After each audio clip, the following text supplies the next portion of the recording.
Hey, so how's it, everybody? Welcome back to Freedom Fanatics. I'm your host, Alex, with another exciting episode of Freedom Fanatics brought to you by the Freedom Advocacy Network. Remember, guys, you can find us where you are on social media at Badger of Liberty. Guys, today, another week, another set of exams disrupted at a university in South Africa. We obviously had the urine gate at Stellenbosch recently, and we had Sholin on the ground almost reporting, telling us what was going on there. So Tiago, Chris, we've got another disruption coming out of a Western Cape University, this time from the University of Cape Town, my alma mater. And exams were disrupted yesterday morning. So let's just have a look at this video that was circulating on the Twitter sphere. And this gives a good idea of what happened, and then we'll just chat about it.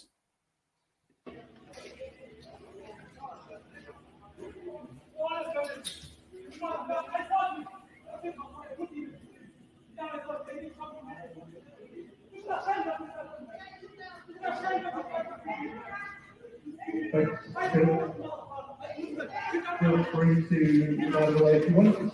Otherwise, just stay still.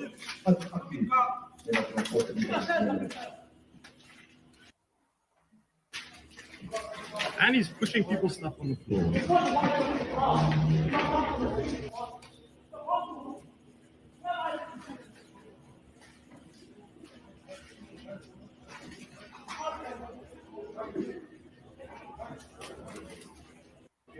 Okay, right. So some people entered the exam hall at UCT that looks like the sports center.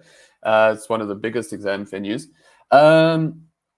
So basically, Tiago, do you want to just give us some context as to what's actually going on here?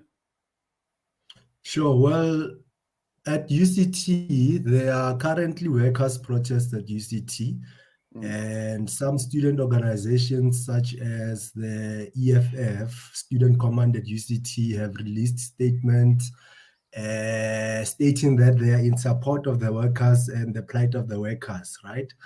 And so yesterday, these disruptions took place, and initially a lot of us really thought that this were EFF Student Command members who were in support with the workers who were causing these disruptions, until, of course, as the day went on, and the EFF mentioned that it has no idea who these people who caused these disruptions are. The University of Cape Town this morning released a statement as well, saying that the people who caused these disruptions are neither students at the university or employees of the university. So really here we are dealing with a case of terrorists, right? Terrorists who came from outside the gates of the University of Cape Town into the University of Cape Town and disrupted student examinations, right? And really we as a Freedom Advocacy Network take seriously this matter, given that education is one of matters that are at the very heart of what we stand for and what we are fighting for on a constant daily basis. And so it's quite disappointing what happened at UCT, and we hope that the university, together with the SAPS, will respond to what has happened in the right manner within a short frame time, sure. Absolutely. I mean, Chris, you've just finished writing your mid-year exams, and it's always a stressful time for anyone during exam time. What I find quite interesting here is that the UCT SRC, and they're not usually one for necessarily representing the needs of students, ironically, but they also released a statement saying that their initial reaction was to say that we should halt all university activities until the plight of the workers is dealt with. Chris, what are your thoughts on that? And I mean, maybe some of your what should the SRC really be saying in these kind of situations? They should first of all not sort of support the disruption of exams. I mean, that's an opportunity for you to gain a qualification, and if you're disrupting that exam, you take away an opportunity. And yeah, they should be supportive of those students writing those exams, not the workers who want. I don't think that wanting a permanent job and going to break down things is a protest at all. No, absolutely. And I mean, Tiago, this actually comes out of issues that we had when we were at university. You know, that's when the visas for the end outsourcing whole debate started, and now we're seeing, and look, it's a small scale, it's a very small group of people, but you know, it's not necessarily the job of the university to employ people. It's to provide a service to students. And yeah, I mean, it seems like a pretty warped. It just seems like the people who should be representing students and the interests of students, and ultimately getting people their degrees, seems to kind of be at the back of mind with the people who hold the most sway, and at least in the public debate. Sure. Well, I must say that, Alex, I first and foremost, I don't think there is anything fundamentally wrong with the SRC supporting workers in whatever plight, really. But the issue becomes when now the SRC supports the disruption of activities, of daily activities of the university, right? You can support workers and still represent the students. I don't think it's impossible to do the two. But secondly, I think that regarding the workers and the university in itself, what the duty of the university is, I think you are quite correct. The fundamental duty of the university is to educate and to help individuals unleash their talents, unleash skills, and to help them with developing the skills that they already have, right? Each individual, help them grow into the best equipped individual, help them get to their niche. And I think this whole thing of workers protesting around salaries and everything, it's disrupting the university from doing what is its fundamental job. Universities shouldn't be stopped from delivering their fundamental services to students simply because there are people who are not happy with their wages and stuff of that nature. If there are those issues can be really resolved without disrupting the daily operations of the university.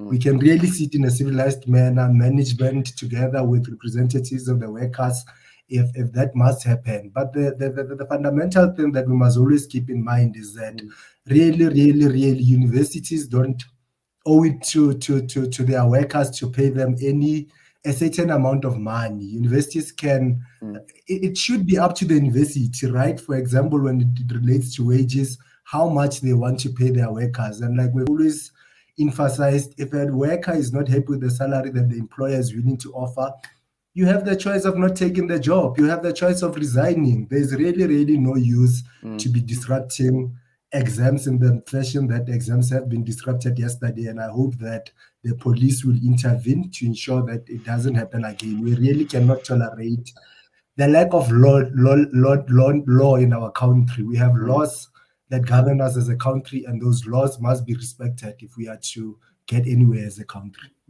Absolutely.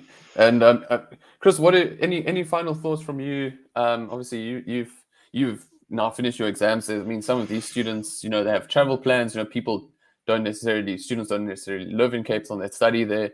You know, they have it comes at a loss to some degree when there is a disruption like this. But what any final thoughts before we jump to our next story? I should also say that there's a proper grievance process. I'm very sure there's a proper grievance process for those workers who are upset about the situation, and there's absolutely no need for them to go disrupting students' exams. Yeah, exactly, 100%. Yeah, we've got the pen is mightier than the sword. But yeah, it is a very strange situation where they aren't necessarily representatives of the university, disrupting university activities. But let's move along. So that's kind of our freedom to learn fight back for this morning, and our next one is a bit of both actually. And this the article that I'm going to share with you guys now is actually written by Chris himself. And this was in response to the ANC's Umrabulo policy document, which let's start there. Chris, you wrote the story and you've actually flagged the issue in it. But before we jump into it, do you want to explain to our audience exactly what the Umrabulo policy document is from the ANC? So that policy document is sort of a discussion document that the ANC had published in ahead of their policy conference in July. So it basically sets out their plan for the future and like sort of a what do they call those, vision sort of thingies, and the best way that they believe that society should operate. And Okay, cool. All right. I don't know No, how better to explain it. No, that's spot on. So, okay, so this document, and you flagged a very important issue in this document that pertains to sports in schools, rather. So, what is the thrust of what made you want to write this piece, and why did it catch your attention? I was actually reading through the entire document, and I found this piece quite interesting because, I mean, so we know that sports is an integral part of going to school. I participated in sports, gave me something to do after school. And yeah, though sports is an integral part of what entails a schooling career, I would say. And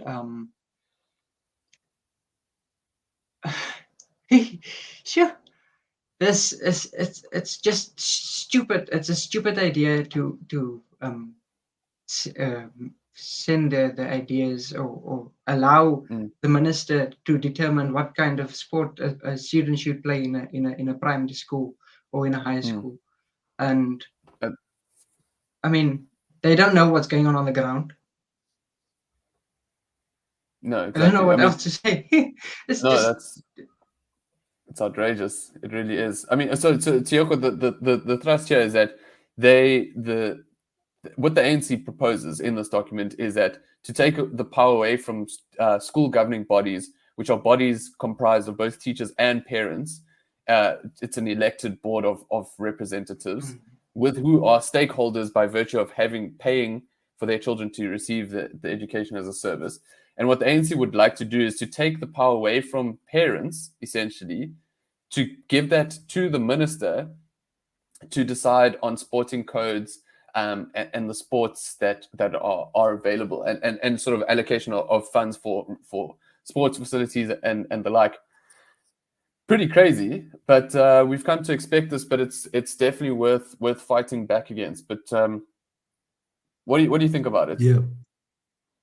Well, I think that it's madness. Chris correctly describes it as madness, really, and I think this ties to the ANC's NDR, the National Democratic Revolution, and Dr. Anthea writes a lot around the NDR and what the ANC essentially wants to do in South Africa. It's a document that they drafted while they were still in exile and stuff, outlining exactly what they're trying to do. And the more and more we look at how things are changing in this country, the more and more I'm convinced that we are really arriving at the NDR.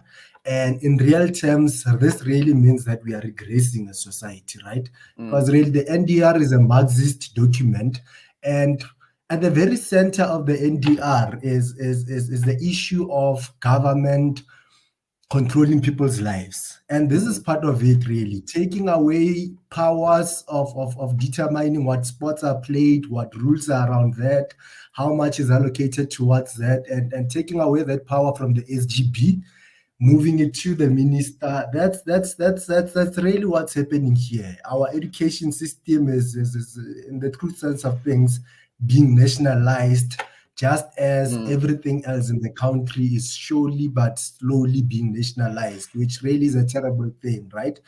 But yeah, like I said, Chris is very correct. This is absolute madness. SGBs have issues. We have issues with many of our SGBs, but instead of taking away the responsibility of handling this matter from the SGPs. Rather, let's come and find answers and solutions to the problems that we have with these SGBs. There are SGBs that are not responsible. There are SGBs that deliberately and sabotage learners, that deliberately sabotage processes of schools and stuff. Let's deal with these SGBs that are not effective, that are deliberating where we are trying to get to. Fix the SGBs, but don't take away the responsibility from them. Parents, teachers, people in the immediate environment, let them continue having the most say in the kind of sports that their children play, when they play them, and stuff of that nature. After all, like Chris has said, they have the better understanding of the environment and the kids, and they are, as such, at a much better position to be making these decisions around the sports of their kids and stuff. But more than anything, we really cannot give government more power. Everything that the government touches, everything that they control, everything that they are fully responsible for or mostly responsible for fails. Now, our education, our sports in education is already at a crisis. Schools are underfunded. Schools don't have right facilities, as Chris has mentioned. Schools don't receive the right coaches and staff. We already have that crisis, and at the center of that crisis is how the government operates and what they have done over the years. Let's not give them more power to make more errors and more mistakes. These are futures of our children. This is the future of South Africa. We have to take it more seriously and ensure that we take the decisions that have to do with our lives and not the government, especially important decisions such as these ones. Absolutely. And I think this is something that as we look towards 2024, I think this is really something that, as a parent, if you want control over your child's sporting extramural activities, this is something that you can think about when you cast your vote. Do you want a government that allows you the freedom to choose what sports your child plays, what facilities they have access to? But there's one thing I want to touch on before we close off here, Chris. In your article, you chat about how this ultimately, like all bad policies, disproportionately affects poorer households and in this instance, poorer children directly. Now, you point out here that the provision of sporting grounds disproportionately favors former Model C schools, and that schools in rural and poorer areas simply do not have the ability to offer sporting codes, and that public schools in general have a cumulative lack of sport infrastructure. The poor support that the ANC government provides to sports in school does not go unnoticed. And I think that is such a great line. But I think, as Tioko says, the solution here is to give parents more power over their own children. But any last thoughts that you would like people to take away? What would you like people to take away from your article? If you could leave one impression with the reader, what would that be? I would say that sport is an integral part of schooling, and that using sport is a way for those students to showcase their talent as a way of moving up in society. And if you're going to take it away, taking away an opportunity. And taking away 100%. An opportunity isn't a good thing. 100%. And couldn't agree more, guys. So let's we've got a bit of time. So let's just touch on this idea with this last story. But before we carry on, guys, remember you can find all our articles like this great one by Chris at freedomadvocacy.net, where all our writing is. We share those on Facebook and Twitter at Badger of Liberty, where you can find all those articles and interact with other liberty lovers on our social media pages. But our last story before we jump into burning questions with Mbali is a good, nice, feel-good story. But there's some interesting aspects here. Tieko, you shared the story with me towards the end of the week last week.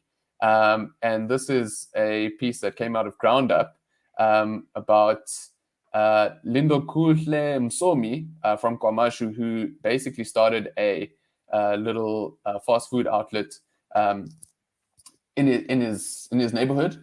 And he's kickstarted it after losing his job with his relief grant. Now, we had the story. There was the big story when President Ramaphosa spoke about the gent who started an ice cream parlor I think it was with his grant.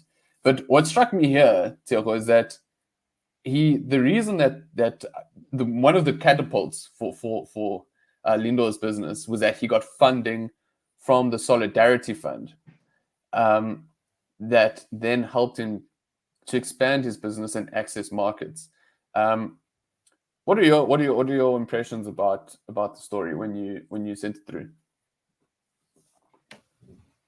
Well, I think this is a wonderful story, and I think it would be amazing, quite amazing, if we could get more stories of this nature coming in South Africa, right? I think we must seriously, we seriously need to reflect on where South Africa is and what needs to be done at the point where we find ourselves. The economy is collapsing, unemployment is on a rise, suicide rates are on a rise, departments are failing us. A lot is not going well in South Africa, right? But we must draw inspiration from someone like Lindo, who, despite the circumstances in the country, what's happening and everything, still found it in him to go out and start a business. Instead of sitting at home, receiving 350 grant from government and simply spending it, awaiting government to give him the next 350 the next month, he decided to go and start a business. And now what this means is that he can now really sustain his lifestyle, he can sustain his life, he can take care of himself, take care of those who come after him, take care of his kids and everything. It's an amazing story, right? We need more of such stories in South Africa. The reality of the matter is that the government will not save us. If the government is what majority of South Africans are waiting for to come and save them, we must forget. Throughout human history, human beings have always found a way to feed themselves. At the start of things, we farmed ourselves, ate from our farms and everything. Then came trade. We traded. If I don't have something, I get it from you. But I give you something, right? Something that I've worked for or something that I own. We really just need to remember to be human again, in my opinion. To remember to go back to these days of providing for ourselves and not waiting for someone to come and provide for us. But more than anything, let me now come to the Solidarity assisting Lindo with starting his business. It's a brilliant thing, right? And I think people who really want to see South Africa moving forward, who really want to help South Africans, personally, and this is my opinion, I think it might be controversial, but instead of always just donating money, donating food and stuff of that nature, let's begin to assist in such ways, in ways that are sustainable, in ways that when you help someone with something today, you don't need to come back tomorrow and assist them. They can, themselves tomorrow, sustain themselves. Like Lindo here, he was assisted with funding. Here he is now able to start his business. It now means that he's able to make profits and able to sustain himself. He won't need such help tomorrow, right? Solidarity, if they want to help someone tomorrow, they can go and help someone else. That someone will hopefully do the same thing. And eventually then we should get to a point whereby many of us are able to provide for ourselves. And things such as the high taxations and stuff can then be reduced, because really they are really a big burden for such little of us to hold, supporting the majority of the nation as really a few of us who are working in South Africa. But it's a really brilliant story. Thumbs up to Solidarity for assisting this young man. This is one person's lives, not just one person's life, actually. These are many lives that have been changed. Lindo Kuhle, his family members, his kids in future and everything. May we see more such things happening in our society moving forward. Absolutely. No, it's a great point that you raised. What I want to bring up here now is actually this, let me to help to share it first, is how he started off. So this is what his little fast food outlet entailed, and he built it himself and used the capital that he was given to expand his offering and offer a more sophisticated product. Chris, is this something? I guess this is probably something we could scale up. I mean, instead of he started with a grant, but perhaps there's something here. If we think solutions, the idea of a voucher, the idea of support, the idea of investing in people with good ideas, with profit is making people making access to funding and markets a little bit easier. Absolutely.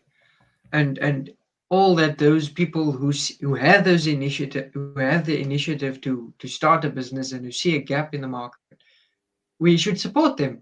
Absolutely. Yeah, I think if maybe there were, and I'm pretty sure there are systems where, I think there's a lot of micro scale sort of investing that it can probably be done, free market solutions to problems that overcome, solutions to problems that affect your freedom to earn. And I think like Lindo's story here, it's a great example. But guys, I think let's leave it there. Hopefully there are many Lindos out there who will be inspired to take the lead on this one and really be the ones to make the change that they want to see. But on that note, guys, remember to follow us at Badger of Liberty. You can find us on your favorite social media platform, as well as www.f-an.net. But on that note, I think it's time for burning questions with Mbali.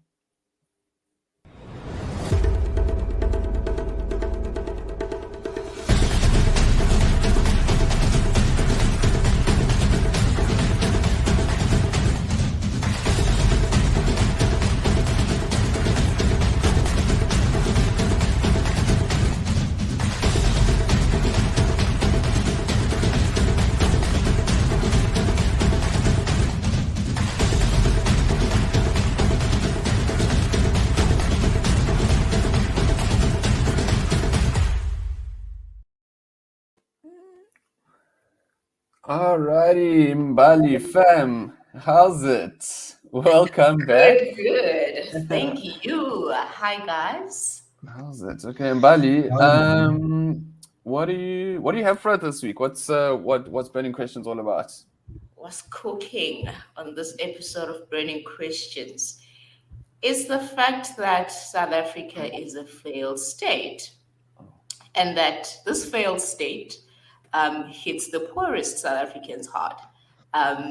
So without wasting any time, let's go to the first comment. And this one is from Nigel. And his comment is, another way of looking at it, state failure makes the elite richer and at the expense of the poorest.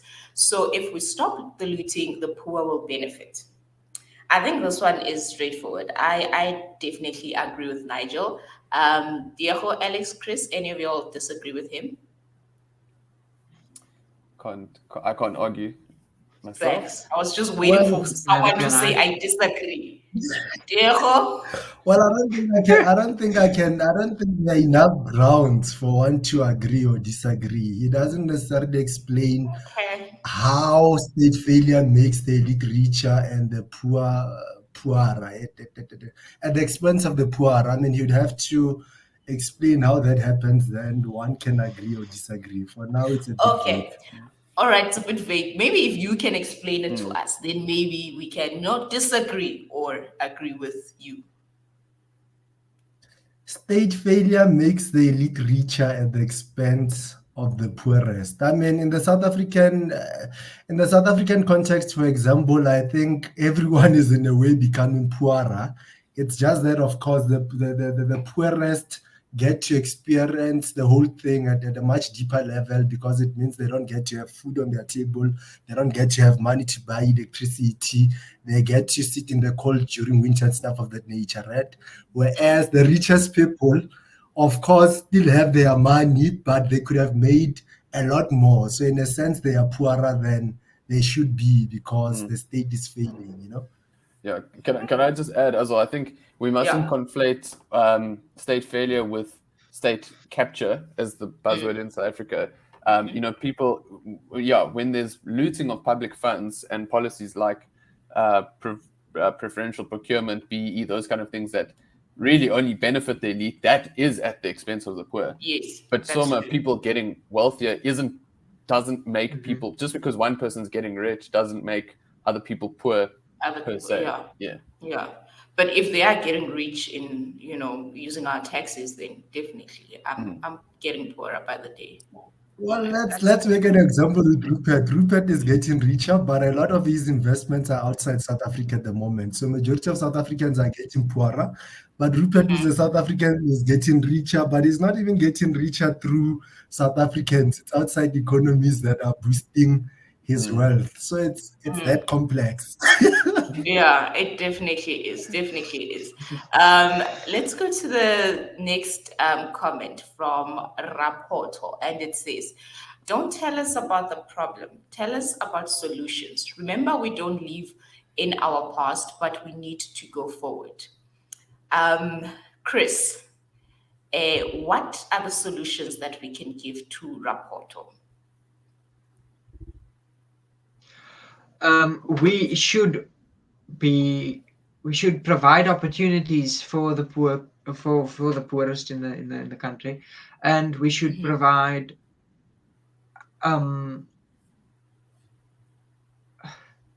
sorry. No worries. I know he's, and we're all looking forward to the we should support them. We should provide opportunities for them and help them grow and help them with initiatives like the freedom to earn and yeah. So initially, what we need is more jobs, basically.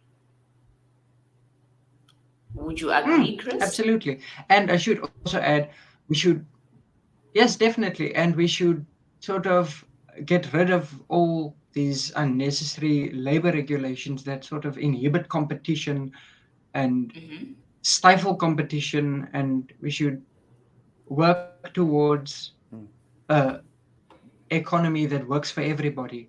We should provide services. We should ensure that they get the opportunities that they need to work, to earn a living, to provide, and that's the way we grow. Yeah, definitely. Alex, maybe the question that I would ask you is, do you think that we always preach about the problems and we don't preach about the solutions?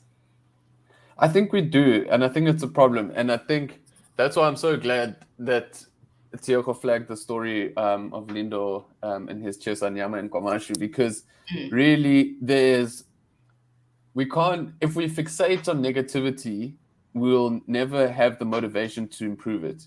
Yes. Instead, if we need to start thinking about how think of an example when something was the way you liked it and go back to that. If you wanted, if being not having load shedding as an example, there, because I think that's quite a massive impact issue of state failure.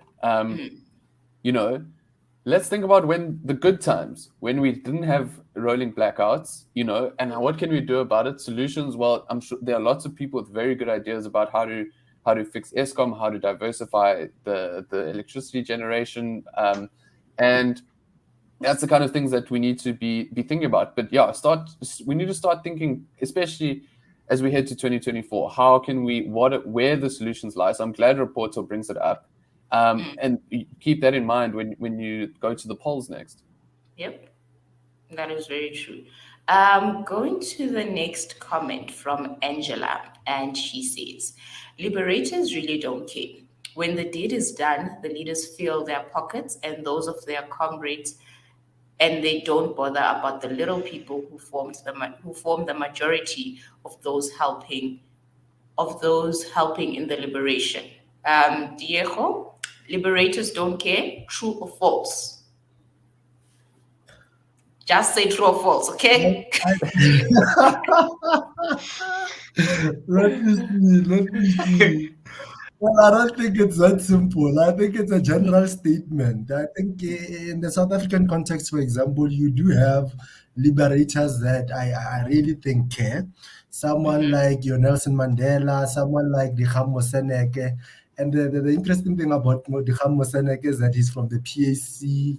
For the longest time in his life, he subscribed to socialist politics. But much as he subscribes to the kind of politics that I don't subscribe to, I still respect him, and I can still see that he's someone who truly cares about South Africans. It's just that in terms of solutions that he would put forward, I don't agree with those solutions, right? But another truth is that we do have liberators who don't care. So I think we should look at this thing at on a case to liberators like who? Which liberator doesn't care? Yeah, yes. Which one? Rather you can than name and shame. Who doesn't care? Yeah, I can you named Nelson Mandela. Mandela. Nelson Mandela cares. I think Jacob Zuma doesn't care about Jacob Zuma. I don't think cares about South African citizens. I think well, there's a lot of them. The whole RET squad, in fact, in the African National Congress. Then you have this old Zandile Gumedas and others. I think those are part of people who were in the liberation, yes, fighting against apartheid, ultimately got to collapse the system of apartheid, but I don't think they were in the struggle because they care about the people. I think they were in there for the fun of it, but as well so as to position themselves when liberation does come about, so they can be at the forefront and chow. You know, it was a question of hashtag, how do we eat, how do we chow after these ones have gone out? It was never a question of how do we truly ensure that we create a kind of South Africa that will cater for everyone and ensure that we all move forward in a progressive manner, in a prosperous manner. Yeah, English is chowing me there. But amen. We do. All right, Diego, thanks for that response. Okay, let's go to Lulu's comment. And Lulu says, yes, I wish that the fat cats would drive through the streets of Tshwane and to see the hungry faces on our street corners. I give food whenever I can. I've never gone hungry, so I try to help where I can. And I think this ties in with what Diego was saying through FANatics, that let's really stop relying on the government. Let's go back to the basics of having Ubuntu and helping out where you can. But the government doesn't care about you. It honestly doesn't. So, Alex, what are your thoughts on Lulu's comment? Look, I think it's very good of her to help those in need. And obviously, state failure hits the poorest the hardest, which obviously the people who, driving by, sitting at traffic lights, begging for food. But it's not sustainable it's a very good Samaritan thing to do, and I totally understand the impulse. But that's why we're here to talk about these things. What can you do about it in the long term? Vote for ideas that are better than what we have at the moment. Support civil society organizations that propose sustainable solutions to something like hunger. What would, even it's actually just in your community, what would in how many opportunities would an action provide, like Chris has spoken about? We need to expand opportunities. And I think that those are the kind of things that we just need to think about. But look, it's good to help out people within your community who have very little. But I think that's the kind of motivation that people need to think about when they can do small deeds in supporting people and organizations that try to create sustainable solutions to overcome such problems, really. Yeah, that is true. Maybe let's go to the last comment. It comes from Reginald Nkwane, and it reads, the poor people don't have the mechanism to see failing political parties through. They also vote for the same party because the alternative seems worse. I'm going to stop there. I think that's all we needed from this comment. Diego, what are your thoughts here? I think it's a complex matter. No, go. The poor people don't have the mechanism to see failing political parties through. They also vote for the same party because the alternative seems worse. I think it's a complex matter. There are many different reasons why people vote for the same party, and she is very correct. This is part one of the problems. There are people, of course, who don't see any other alternative outside the ANC. There are people who vote for the ANC, like we've always mentioned, because they are scared of losing their social grants. There are people who vote for the ANC because their grandparents or whoever in their family was part of the ANC, and therefore they are all people who vote for the ANC. You find them standing on queues, then rural areas. You tell them, if you dare tell them to vote for something else, they'll tell you that you think they are children who are still Yo. drinking child milk and stuff. They are very old. They are going to vote for them. They can't even. They don't even know how to pronounce the ANC, right? They are going to vote for the party with an arrow as part of its logo.